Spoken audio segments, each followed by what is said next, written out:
Episode 23. Episode 23. We got it wrong. We got it wrong the whole time.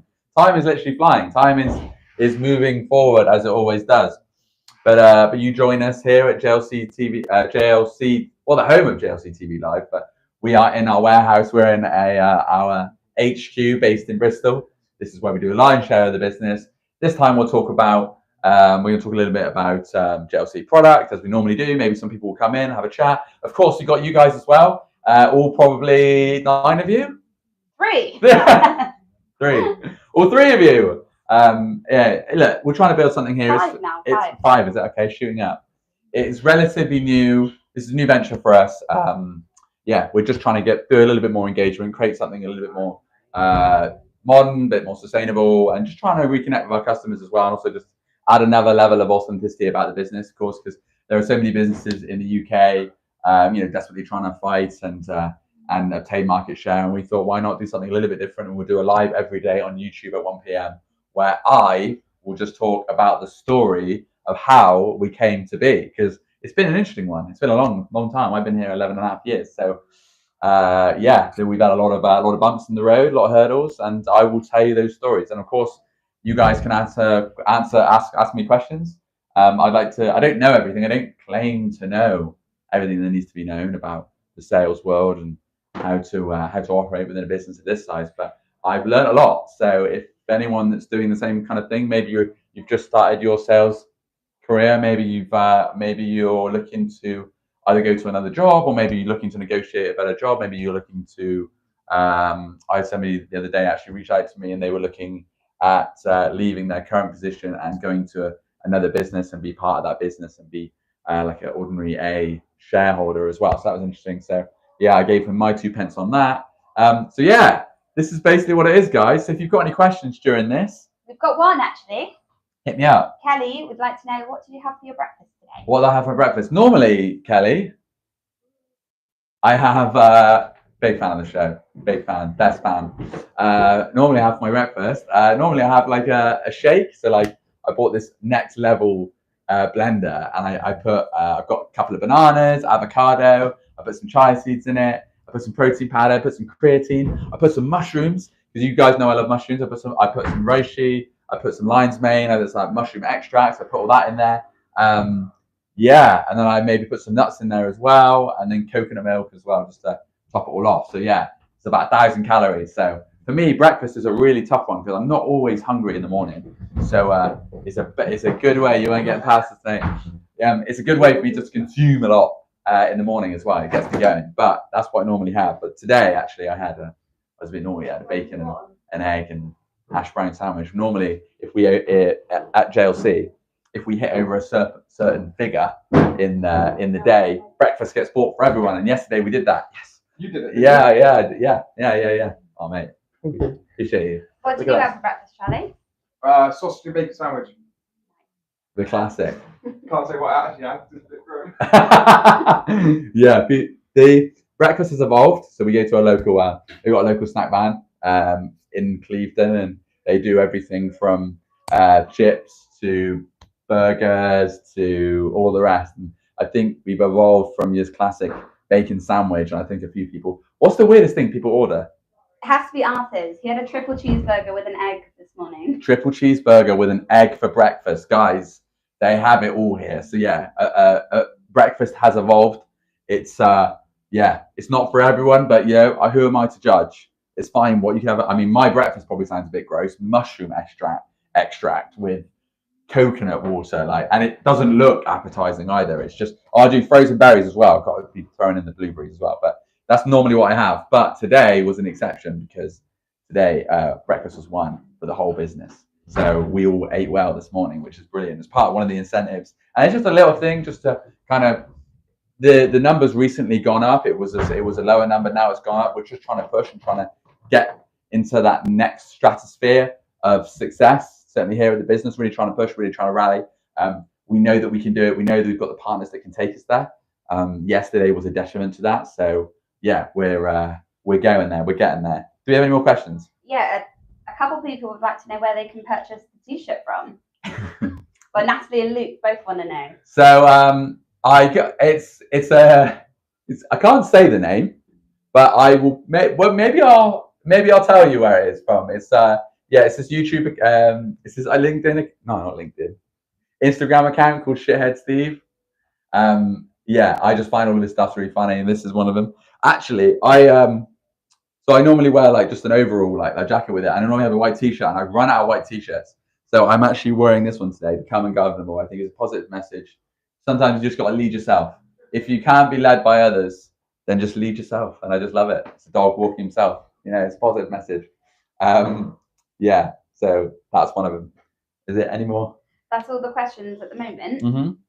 Okay. Well, look, I've already made my coffee. I've already made the Cordyceps coffee. So I'm already sipping on that. We're going to talk JLC products as well. So we're going to go into the warehouse, the familiar site, and we're going to talk more about that. But I wanted to go over a few things, right? So I follow this guy called Tim Jefferson. Jeffrey. Tim. I think it's Tim. Yeah, Tim Jeffrey is his name is. He's this basically consultant, and he talks about like how to deal with like everyday workplace interactions, right? And one of them is, and one that resonates with me because previously, right, I've been known to being quite passive. It's I'd say one of my flaws. I can be quite passive. I'm not direct enough sometimes with my engagement. So I've worked on that, and I can resonate, and I can feel like I can talk confidently on it. But we're talking about now how to deal with passive comments. So how to deal with passive comments. Being someone who's quite passive myself, I probably am the only person that can probably talk on this because I'm passive. So I'm working on it though. However, so if somebody says something like, "Oh, now suddenly you care," clearly there's a tone to that. There's two things. You say, one, it sounds like, or it seems like. So it sounds like there's more to that, or it seems like you're not giving me the bigger picture. So if somebody says that, just say, it seems like you're not giving me the bigger picture. So what you're saying is you're recognizing that there's an underlying tone and you're calling it out. More often than not, they'll double take, they'll backtrack. Maybe they'll try and explain themselves. Who knows? Somebody who's being passive, they might not tell you what's up, but so there's that one. And then number two is should I look into that? Should I look into that? It means that you're asking them, should I look into what you just said, or shall I just let it go? Shall I let it pass like traffic? Cars come and go. Do I stick to one car, or do I just let it go? That's just the way it goes. And it basically, what you're saying is, what you're telling that person who's told you that passive comment is that you've seen the passive comment and you're not letting it slide, but you're giving it to them basically now to say, are you going to explain yourself, or should I let that go? So that's the second one. And number three, my favorite, is empathy. Okay, people don't mean to be passive. They don't like being passive. I remember back when I used to be passive, it used to hurt me inside. I used to feel red whenever I was like passive because it doesn't sit with me. It didn't resonate with me. So empathy is always a good one. Pull them to one side and say, is everything all right? Is everything okay? They might not tell you what's wrong, but they might talk about the emotion that led to the passive comment. So those are the three things to deal with passive comments. And it really resonated with me because, like I said, one of my flaws was I wasn't direct enough, and that was probably stemming from another issue as well. But I've learned to adapt, and I've learned to grow. And as we all are, we're all growing. We've got a question on that topic. Actually. Far away, yeah. Do you think you learn to be passive, or are you born that way? No, you're not. I don't think you're born that way, but it's just how you manage conflict. So being passive is a form of conflict. You're not able to get across your opinion clear enough. Maybe you're not confident enough to say what you really mean. So you say it in a way that to the untrained ear would seem okay, but to you and to that person that you're speaking to, there's an underlying. So no, I don't think you're born with it. I think it's just how your body and how your mind protects you from being uncomfortable. I think that's kind of what it stems with. For example, if you hurt your shoulder, right, and you pull a muscle, your body will naturally change the way that you hold yourself just to protect it. So over time, actually, the mind is quite similar. Over time, you can create these bad habits. And this is just like a theory. It's not necessarily facts. Correct me if I'm wrong, but this is kind of what I've established over the years that I've been trying to figure all this whole life thing out. But over time, your body, you'll create bad habits, and naturally those will just manifest until they're not addressed. So yeah, for example, like the shoulder that's been left, naturally over time you'll have poor posture. Maybe you'll have a shoulder that can't go the whole way around because you've not addressed just that small little niggly issue. Maybe it's a pulled muscle or something like that. But that's what being passive aggressive is. It's not being able to deal with conflict. It's not being confident to say what you really mean, or perhaps you don't feel safe in the environment that you're in, so you feel like you need to be passive and stuff like that. So yeah, I hope that answers your question.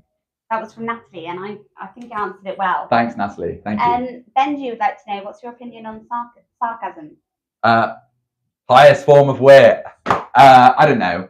Only you know the question to that, Ben, because, for example, you could be sarcastic and it could be well met. It could be funny. It could be witty. But if you deep down know that your sarcasm isn't trying to be funny, you're trying to either undermine or belittle the person you're being sarcastic to, then you truly know that your purpose for being sarcastic. I think sarcasm can be. I think it's quite funny. I think it can be for the right scenario, in the right circumstance. A sarcastic comment could be funny, but also it could, depending on the person that's you're saying or being sarcastic to. Yeah, I'm just trying to think of a scenario where sarcasm would be either be good or be bad. I mean, in a social setting, perhaps sarcasm could be a form of like banter, could be quite funny. But for example, in like a workplace, if somebody's speaking and you say a sarcastic comment, again, depending on the level of person who's speaking, they could accept that comment and they can just let it go like traffic. And I think that will give the person. So that's probably another one as well. If somebody's sarcastic to you, then you just let it go like traffic. Don't give it the entertainment that person probably wanted from everyone. So you just let it go, let it pass. So that's probably a way to get back control if you're looking at that. So I'd say in the meeting room or something like that, if somebody's talking and you say something sarcastic, depending on the room, depending on the vibe. I guess it all stems from the person that's being sarcastic. So you know whether it's come from a good place. If it's come from a good place, happy days. It's met well. But if it's come from a bad place, come from a rotten place, that's going to consume you, and that's not good. Another question, complete curveball. Yeah. Do you collect anything? Do I collect anything? That's from Natalie. Natalie. Okay. Do I collect anything? So I do. Do you know what? This is a weird one. I collect 50p's. I've got a 50p collection. I've never said that out loud. So I've got all the 50p's that are like all the unique ones with the unique, like you've got like Sir Isaac Newton ones. You've got all the Paddington Bears. You've got the Olympics. You've got loads. I've got I've got a lot. I'm definitely sure I've got a Pokemon collection somewhere, but it's either at my mum's or my dad's house. I'm praying it turns up because I went next level in that collection. I used to go. When it was not popular. So I'm 33 now. So it used to be a big thing in school. So Pokemon cards were just, I loved them. But I took it next level. So I remember me and my dad we used to find online these guys that were selling these like cards from Japan, and I'd go and I'd spend like £20, which was a lot of money back then, a lot of my pocket money, on a singular card. But we're talking fossilized, shiny, first edition. I reckon I'm sitting on a lottery ticket full of Pokemon cards. I just don't know where they are. They're either at my mum's or my dad's. I'm praying I didn't sell them at a car boot, because we used to do a lot of car boots back in the day, me and dad. And I got a feeling I might have sold them. So 50p's, cards, and also I've got like a stone gem collection as well that I do. So I got diamonds, I got some other gems as well, like rough diamonds, not like the real, well, not the cut polished ones, just the roughs, and a few like flawed diamonds, just so I can learn me about inclusions and things like that, because I have an interest in diamonds as well and stones. So yeah, a bit of a weird collection. Got another question in from Benji. Yeah. If time travel was possible, would you choose to go back to the past or forward to the future? Oh my goodness, to go to the future would be interesting because the past is kind of done. However, the temptation to go to the past to like maybe implement things that have happened in the future, that's quite a tempting aspect. Although I would be interested to see what the future would look like. But can you imagine, right? So Benji, just imagine this, right? So you're now from the future, you've just arrived to this exact moment, and you're from 100 years. It would be quite overwhelming, wouldn't it? I mean, all of a sudden, 100 years, I mean, you'd have like Teslas, like phones, like all of that, the whole internet world. You have to get, I'm not sure anyone would be able to adapt from like moving up. Maybe like, I don't know. So maybe you could just limit it. But I think I'd probably rather go backwards than forwards, because then at least you can probably adapt to the past rather than adapt to the future. So I don't know. It's an interesting question. It's one I think that's been asked before, but it definitely, it's bread for thought for sure. But that's a good one. Just going back on the diamond point, what do you think about the massive diamond that was found the other day? What do I think? It's incredible. It's amazing. Who asked that? Kelly. What do I think? Yeah, 2,800 carats or something like that. Yeah, in Botswana. So it's Botswana, I think it was. Yeah, I mean, quite an impressive stone. Who knows what they'll do with it? Probably De Beers, the guys that own 80% of the diamond industry, they'll probably hold on to that, and it will slowly get drip fed into the diamond economy because they want to keep the price of diamonds high. There are probably diamonds that they probably mine diamonds for the next few hundred years that they will slowly but surely introduce into the economy, into the diamond world. So yeah, I mean, it's an impressive stone. I mean, I hope they gave the person who found it a raise. You know, I hope they got some kind of financial benefit, because we know those kinds of diamonds can cause a hell of a lot of conflict, not just for the procuring of it, but also the people that found it, recognition, make sure everyone gets paid, everyone gets paid fairly. So yeah, it is. It's a crazy stone, big old rock, and also like hundreds of thousands of years old. Like, wow, that's been in there, just all atom just being compressed. So yeah, it's amazing. The second biggest one ever found. Second biggest one ever found. The biggest one that was found was like in the 1800s, I think, wow. or something like that, or late 1800s. Yeah, so it was the big. So yeah, it's totally a massive find. But I expect probably over time they'll either chip it down, or maybe they'll just be kept, just because of the sheer size of it. Who knows? Another question. Yeah. Natalie says, "Is it more important to be respected or liked?" I don't know. Oh, such a good question. Respected or liked? Depends on which scenario. I would say it's not important to be liked in a business scenario. Respected, of course, that's probably the best one for the business, just because people respect your decision, respect your outcome, respect what your job role is in terms of getting the job done. It's not integral. It's not important for people to like you. You'll go through life and people won't always like you, although the natural human response is you want to be liked naturally. But I don't think that's important. I'd probably say, respect is obviously great, and respect is earned depending on how good at your job. I'm applying it in a job working sense. Probably outside is a little bit different. No one wants to walk around being like a horrible person. No one really is. Like, we're not all geared that way. So I don't know. It's good. It's a good one. I'd say probably it's more important to be respected, just because certainly in like a job scenario, like if you're respected, then you can at least be trusted to do the job. Depending if you're in a position of power, if you're in a leader's position, if your employees don't respect you, then how can you rally everyone and get everyone on the same page and everyone doing the same job and firing all cylinders if they don't respect you? So yeah, tough one. Good question. I don't even know the answers either. That's just my best opinion. I mean, there might be someone else might think none of them are important. Just get the job done, whatever, move on, move forward. Because really, actually, if you're like worried about all of these little things, like, oh, am I respected? Oh, am I liked? Like, that's just things that you can't control. So naturally, you have to just move on, move forward. You can't let those things bog you down. But they definitely affect me. They definitely affect me all the time. I think about that probably a bit too much, But it's one of my flaws, and we all have them. We're all human. So yeah. Do we have any more questions before we go into? Not at the moment. I think that's cool. Let's go into products. That's some great questions there, guys. Thank you. We've got 8 people watching and 5 likes. 8 people watching, 5 likes. Guys, if you're just joining us, it's JLC TV Live. We do this every day at 1 p.m. where I just ramble on for 30 minutes. We talk about we talked about the second largest diamond found in Botswana. We talked a little bit about dealing with passive comments in the workplace, dealing with passive comments in general. Again, I'm not claiming to know all the right answers. It's just my experience in the industry. Of course, you can always stop along and engage as well, and maybe correct me if you think I'm wrong. I'm always up to here for it. I don't know. I'm not always right, so I'm just on the path of learning as well. But today we're talking about some JLC products, and we have got some new ones here. So it's not a product that we actually talk about too much here. We've got the bags that we do. So we've got quite a selection of bags here at JLC. Look, we do deal with factories that do promote bags. It's not one of our core ranges, but we do offer it. We do sell quite a few. This is quite a good little one. It's just good. It goes up to 15.6. It goes up to 13 inch as well. Water resistant. And you can fit your tablet in there, laptop, and you've got all your bag for your accessories as well. Maybe a charger, maybe a portable mouse. This one even has a pad in it. That's completely unscripted. So that's all in there, and a pen. So happy days. Look, that was a good one. So quite a few of those, and because we deal directly with manufacturing, we can get it down to a very good price. So that one's another good one.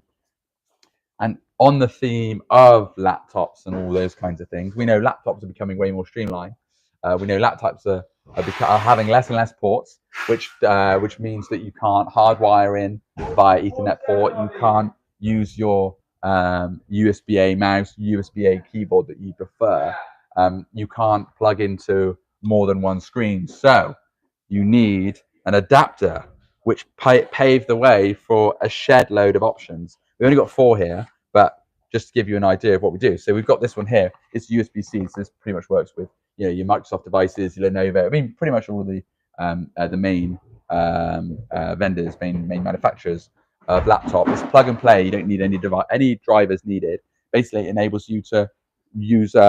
We've got an HDMI here. We have got a VGA as well, so it's a legacy product. So not many products, or not many new products do VGA, because VGA was kind of the old adapters of 1080p. That's kind of what it's limited to, whereas HDMI goes up to 4K resolution. So VGA is good for if you've got a workforce which have legacy monitors, so monitors that require VGA as well as HDMI. Most have HDMI display, even Type-C now, Thunderbolt. So yeah, and then you've got the USB-A and the USB-C in the back there as well, which basically enables you to charge your laptop as well. So you're plugging this into your laptop, and then you are also charging it through the USB-C as well. So you're not getting rid of anything, you're just adding more to it. So again, very a small little pocket rocket, but if used correctly, can mean the world of good, and actually can mean that you win a lot of opportunity as well, because the guys that do similar products, the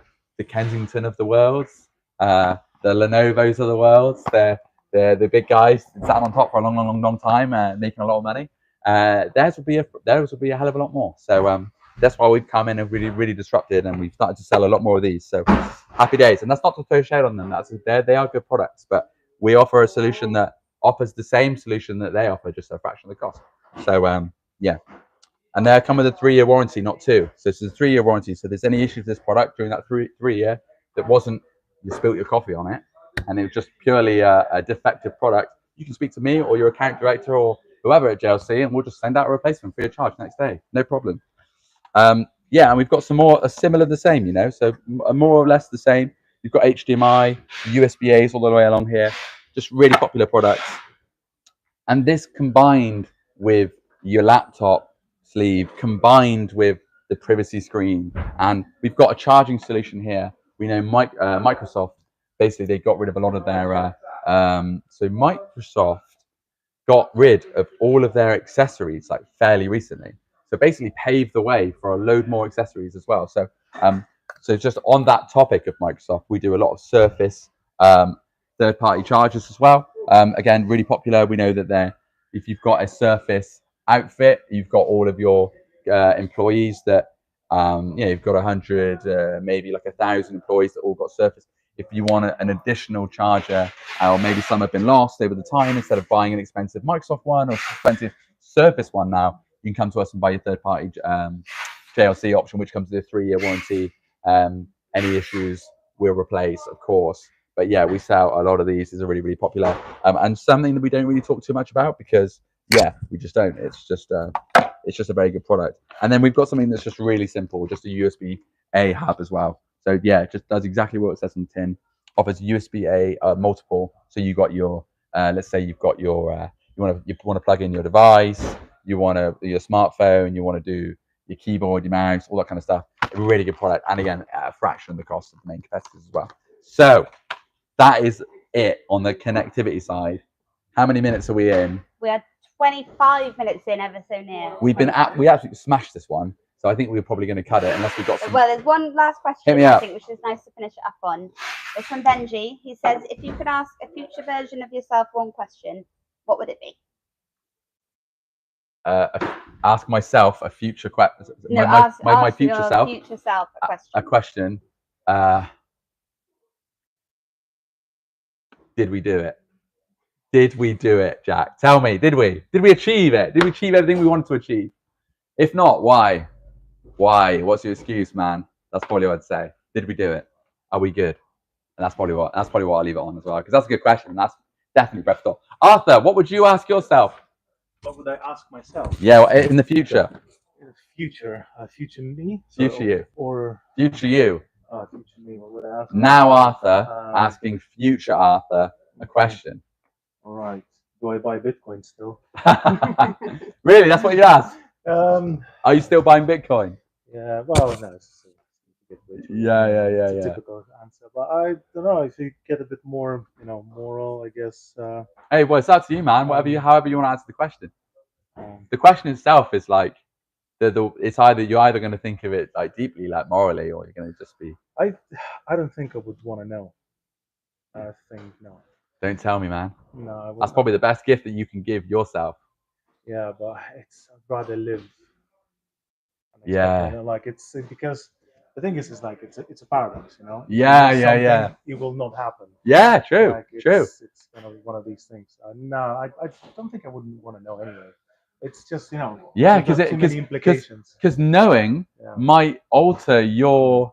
Because then you're like, oh yeah, man, you're gonna I don't know, you're gonna get in trouble, or you're gonna break your arm or something playing this game, playing like softball or something, and then you're never gonna play a game of softball in your life because in fear of getting your arm broken. Yeah. Well, there's plenty of things that exploring this kind of stuff, and like in TV shows and stuff, like Black Mirror, and all these, they all look into these implications, moral outcomes of knowing things or changing something. Or probably.